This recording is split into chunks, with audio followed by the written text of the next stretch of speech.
Beredar di media sosial rekaman CCTV dua satpam lari terbirit-birit usai cek ruangan. Pada video singkat unggahan pemilik akun Instagram @unikinfo_id menunjukkan dua satpam yang tengah menaiki tangga menuju sebuah lorong koridor. Saat itu, keduanya tampak berhenti di ujung koridor dan berbincang sejenak.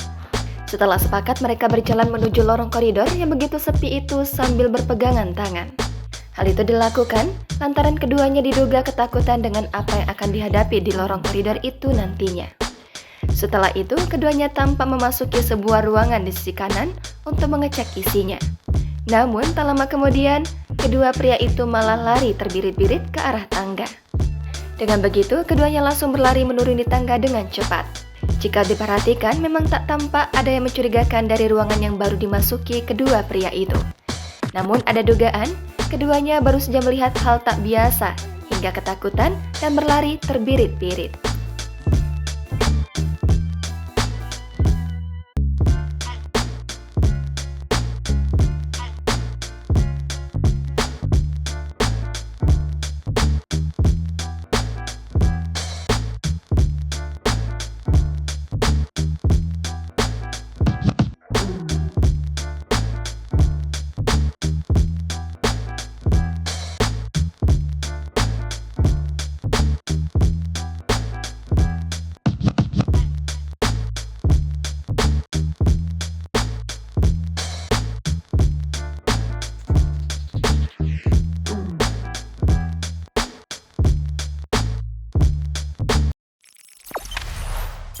Jangan lupa subscribe, share, komen, dan like ya.